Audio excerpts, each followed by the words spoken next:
What it do? You already know what it is. It's your boy Hefe, and I'm here with my illustrious guest. Yeah, illustrious. I'm using some new words for my guests and whatnot. My boy DJ Marauder in the building. Go ahead and introduce yourself.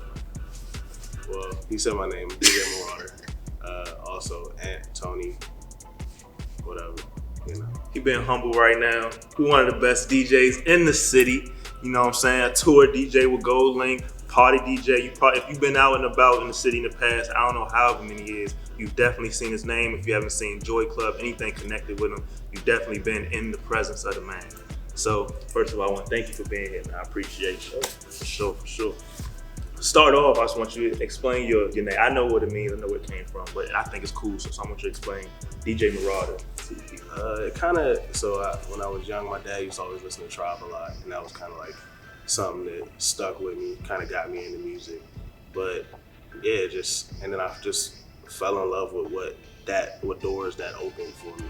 So like Tribe led me to Jay Dilla, just in terms of being in that same realm of sound and everything, and that just led me to other sounds and other underground rap and stuff. And I was doing underground rap shows, so it kind of was just on brand. Yeah. And yeah, just stuck with it. I even drive a Marauder now, so yeah, that's on brand. You had to call one of them. Of course, sure. Yeah.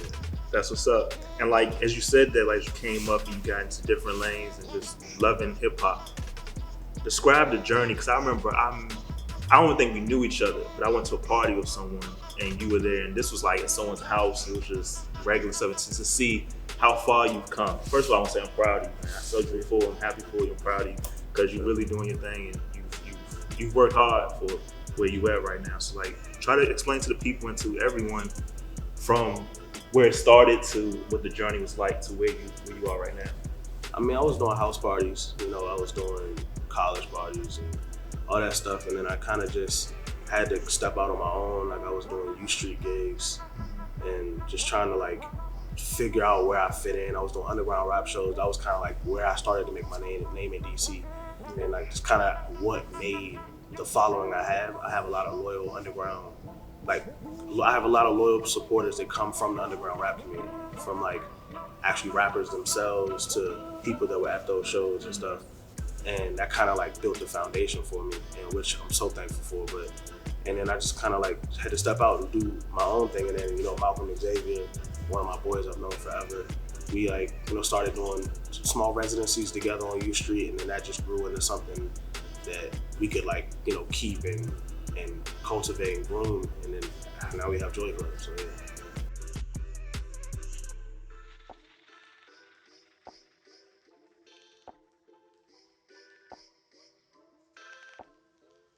Alright, so I gotta know, what's the most exciting venue all this time you've been doing your thing? What's the most exciting venue you've been in? I say between Shemansky and Brooklyn for Boiler Room, or if we're talking more like grassroots or hometown stuff, I would say it wasn't really a venue, it was a house. But it was my homegirl Penelope, she threw like a house show, and it was like 2013. She's a Howard student at the time. It was during Howard homecoming, and she had Sir Michael Rocks, Denzel Curry, Sir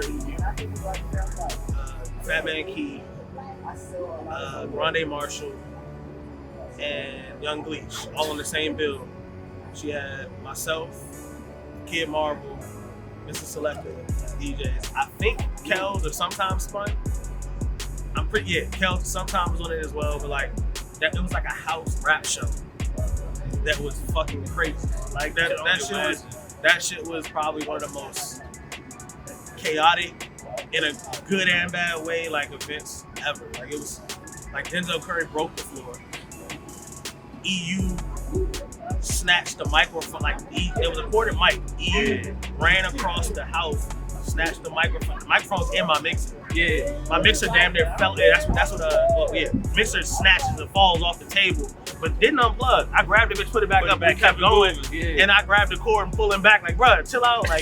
But it was so crazy because Sir Michael Rocks had been on hiatus for a while, and so I get back out there, and then Young Gleech was emerging as a DC based trap artist. Denzel Curry was getting into the market as just the different type of artist he is. And he had like Fat Man Key, who was like the 2'9", like God. Like he was like the Atlanta nigga that was just like behind a lot of the trap music we love. And then you had Grande Marshall, Philly, who like that's my brother. I love Grande to death.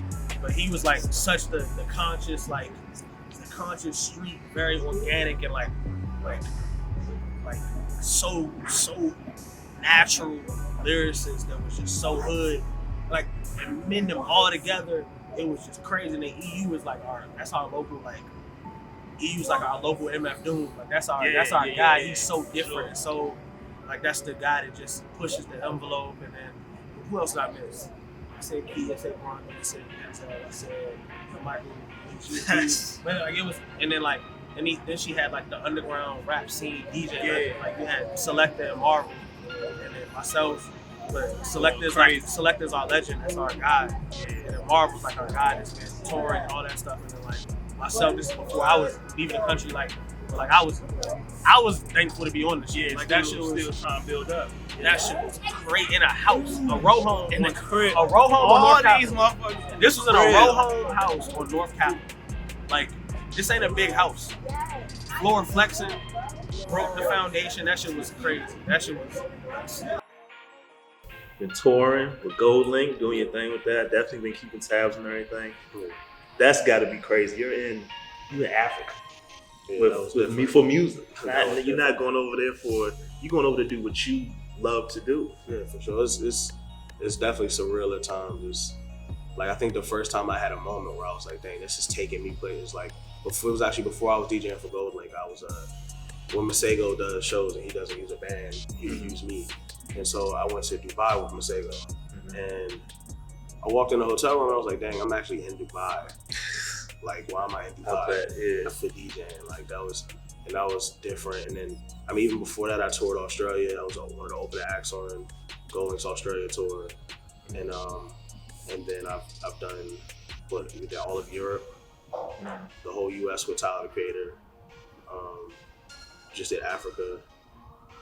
It's been different. It's done Canada a million times. Like it's been different. Like, and then you start to realize that like you're able to adapt to those environments and see things that people that we know will never see certain things, and then you have to take advantage of it and just take it all in. So it's different. It's very different. That's super tough. I was like, man, that's what's up. Like that's goals right there to just keep going. And you see, like before, even though you loved being in the house parties, and like now I'm doing it here too. I can pretty much now you can DJ, you can do music anywhere. There's not a setting where you can't slide in and be the guy doing this thing.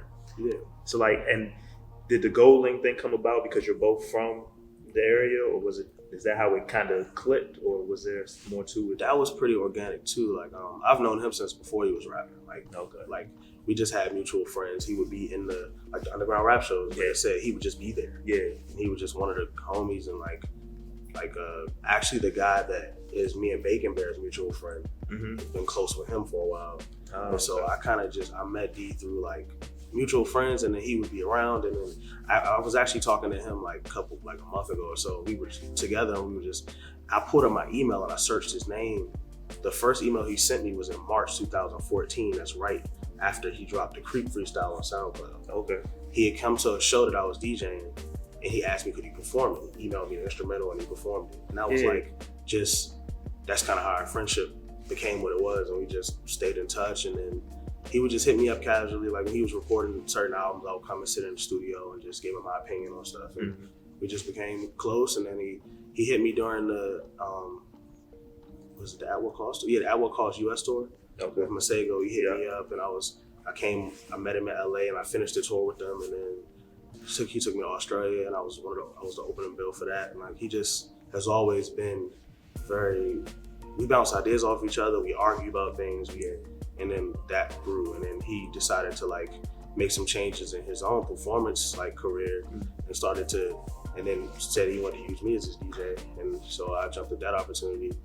But we're literally like, I talk to him all the time. He's in the process of moving.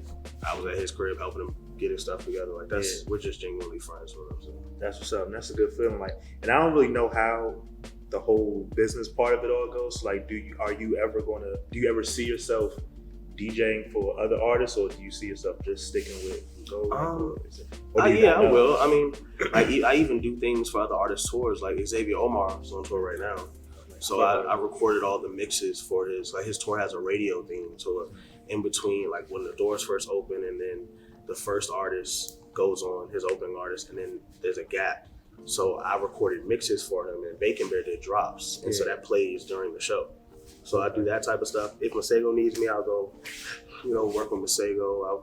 I've DJed festivals for Shy like years ago because DJ Flow was busy. Mm-hmm. I've done an artist out of Atlanta named LA, singer. Okay. I actually heard that. ELHA, right? Yeah, that's my boy. I did a show with him a long time ago. But like, if any of those guys ever called on me and I was free, I would definitely go. Like, whatever they need. Like, and most of the artists that I've met are just genuinely nice people. Yeah. And so if we hit it off that way and we're cool and they need me in any way, I'm down to help whatever they need. So, and then you mentioned a few R&B artists, and a lot of people probably stereotype and say because you're a DJ for a hip hop artist, you assume, oh, he's just about hip hop. But I know for a fact you love R&B, like you know a lot. So like, what do you think about? I know how I feel about it. What do you think about the certain state of R&B? Like once you take out the super popular guys, like superstars, do you think R&B is getting the shine that it deserves? Because I'm a huge fan of Lucky Day. Yeah, and I think that Lucky Day should be getting everything because I love his album and everything. He's incredible. I met him last Grammys in LA. He did like a BET music like event, mm-hmm. and he's a nice guy. He's very you could just tell he just has a certain glow about him, mm-hmm. that he's gonna be a superstar. And like when I first heard his music, it just grabbed me, and I was like, wow, like he's incredible. But like the R&B, like the state of R&B right now is actually it's on a crazy upswing. You got people like Xavier Omar, you got people like Ari Lennox, you got people like Lucky, you got people like I like Aaron Ray, I like Justine Skye, I like LA, I like the list goes on. Like there's a guy from here, he's from Baltimore. His name's Mark Ray, one of my favorite artists to listen to. He's really good. Like there's so many artists and there's a guy out of LA named Blast. There's so many underground guys and women that are just doing it. Like even when you see the upswing of Summer Walker, like she was in that underground, she was under the radar scene, and then now she's a superstar. And like Ari Lennox, I think Ari Lennox has one of the best albums in the last 2 years, in my opinion. But like the R&B is in a great state, and then like it's putting pressure on people like Miguel, Usher, like all these superstars. But it's like you gotta pay attention to these other albums, these younger people's albums too. And like Lucky's in his 30s, but he's he's a younger guy in terms of being on the scene. But like you see these type of artists, you gotta pay them some mind too. They're sure, and because they're sketching out a niche and being below the radar, and they're winning, staying below the radar. It's crazy how it works because them staying below the radar, they're winning so much at that it's kind of being as big as for sure. Because I mean, Lucky got 3 or 4 Grammy nominations, mm-hmm. and like he deserves every one of them. Like he's incredible, and like that you gotta pay that mind, and then you gotta look at how these R&B artists are matching up with some of the hip hop artists they collaborate with, and you gotta thank artists like Wale for doing the record that he did this year, which is such a grassroots hip hop to R&B collaboration. Even though he did it with a superstar like Jeremiah, mm-hmm. I think that record's so good he could have filled anyone in the spot. Yeah. Like, and then even like Brent Faiyaz with the sound he's pushing, which is so left brain, but it's still R&B at the same time. So like, this in the whole country, and then you got the foreign people, the foreign guys and the foreign girls that are on it too. Everyone's just pushing each other in R&B. So for sure. So like, as we take a step back to you DJing, say you DJing a party, what's your go-to song? Like you see, all right, it's cool, the vibes is all right, but all right, it's time to get it right now. What's your go-to? I don't think I have one because I don't think I have one. I think any DJ that answers that question and says they have a go-to song is hustling backwards because you got to be able to read a room. So if the room is 70% women, I don't know, I might play BMO by Ari Lennox and just get them moving and then give them something else that's in that room. Like you can't just, I gotta read the room first. So like I gotta see if there's a bunch of dudes in here. Actually, I would hate that party. But yeah, that would. You know what I'm saying? You gotta read the room. You gotta see what you're being dealt, and just try to make them do something other than what they're doing. Yeah. Anytime you can make the room change, every DJ should be able to change the room or something. Yeah. If you can change the room, you're doing the right thing. So it's kind of like a DJ's a point guard. Like if the defense switch up on you, gotta read that quick. I've watched and that's one of the things I like about Malcolm. I've watched Malcolm change a room from a social environment to everyone consuming more alcohol and being like, what the hell's happening? I've seen him do it a million times, and he knows he's doing it, but I don't know if he knows that I'm seeing it how he's seeing it, because he just will flip a switch and the whole room is just like, what the hell? Like, but that's what he's good at, and and I can do that in the R&B realm. But I've seen Malcolm do it with any genre. Like I've seen Malcolm throw out some like Latin music and the room just flips and it's like, oh shit, like he just I've seen him do it a million times, like and those are the things that like that's what your go-to should be, trying to do that, not a certain record. This is my song, I have to play this one. Fuck that, because I think right now everybody's playing the box by Roddy. I love Roddy, of course. Stream his music, fuck all these weirdos that are trying to take his whatever. But I was gonna talk if you're gonna rely on the box, you hustling backwards. Yeah. Now, of course, get it off. Play the shit. Cool. That shouldn't be the record that you're thinking about flipping the room. So, So I know you have one. I'm pretty sure I know what it is. What's the pet peeve? When you spin and you doing your thing, what's irritates you? What's like, all right, I'm about to get out of here.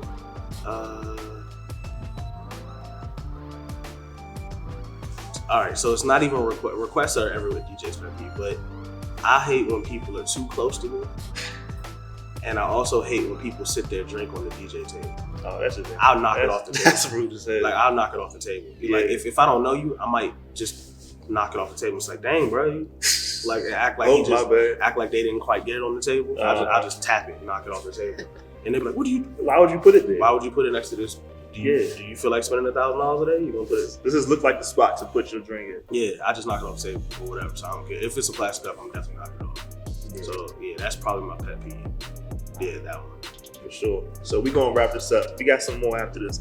But just because I love music and I've thought about it. And even my dad, when I was younger, he thought about, he had DJ equipment, but he just did it in the basement. But I know there are other people out there who do want to do it, who want to take it as far as you want to take it, as far as you took it, or just want to get good at it as a hobby. What advice do you have for people who really want to delve into the art of DJing? YouTube. I mean, I didn't necessarily learn on YouTube. I actually learned the wrong ways. YouTube probably saved me some time, but I would say YouTube, listen to music, listen to a lot of music, learn what BPMs are. And if you listen to a lot of music, you'll naturally just be able to count BPMs and understand like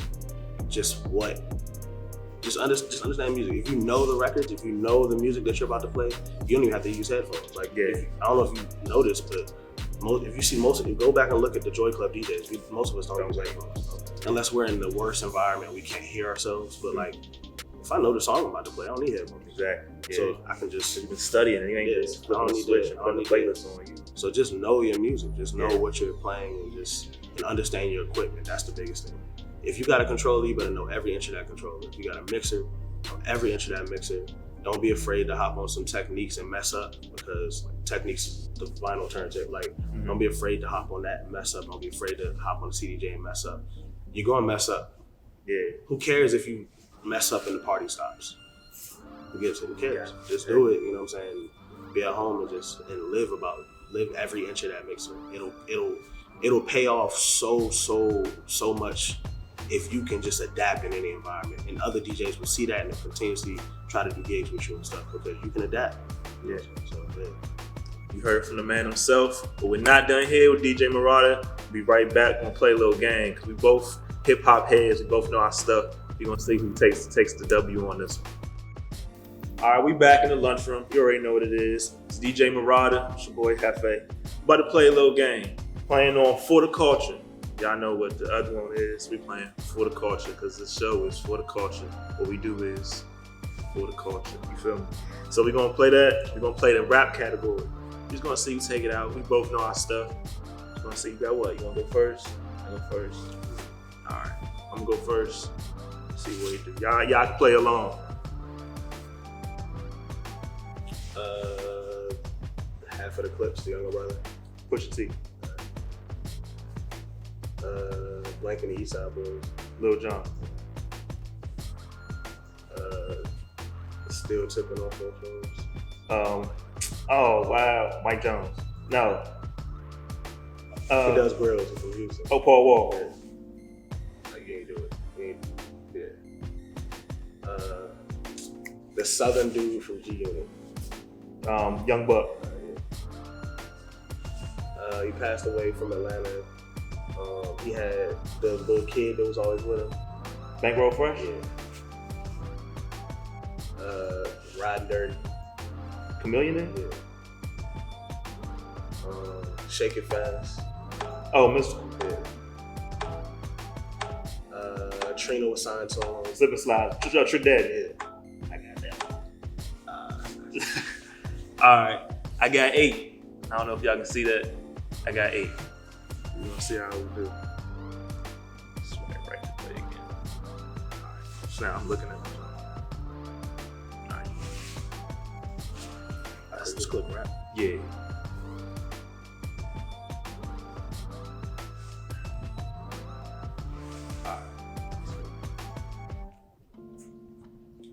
I'm a hustler. I'm a hustler. Cassidy.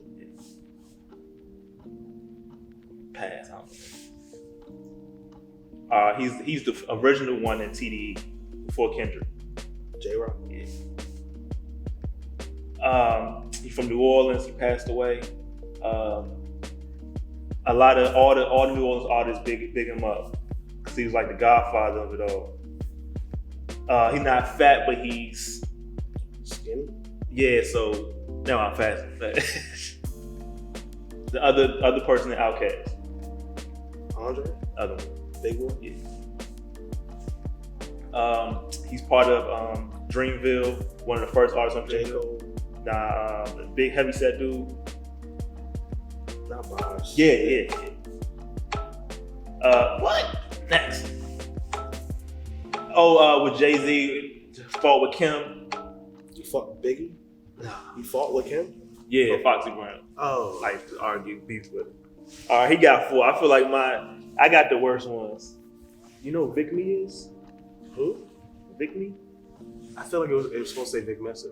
That's what I was thinking. I was like, why would they come on for the culture, guys. I'm trying to pick y'all up. Y'all gotta get it together. The other one was Soulja Slim. I couldn't think of a song about it. Oh. Yeah. And then the Beat Nuts. Oh, I know the Beat Nuts. Who are the Beat Nuts? So they're a group. My dad used to play them all the time. They were like underground type rap group. They made beats obviously, but they were just like a rap group. I think it was 2 or 3 of them. My dad used to play the Beat Nuts. Word. I learned something new today. The Beat Nuts. Go check them out. Look at the last album. It's an older group though. It's like they like from the Smith and Wesson boot camp clique era. They Fu Schnickens and all that type of time period and shit. So yeah, sure. But that was fun. I appreciate you. Appreciate you coming through. The homie. I know you got a lot going on. Proud of you. So Can't wait to keep watching you do your thing. Hefe, DJ Marauder. Make sure you shout out your socials or whatever you got coming up next. for sure. DJ Marauder on Instagram, DJ Marauder _on Twitter, Joy Club DC everywhere. We got really big tequila party at U-Haul February 1st. That's about it. Yeah, new music on the way from multiple people that I associate with. So stay on the lookout. Keep your eyes, keep your ears to the streets. Thank you for coming to the lunchroom. We out.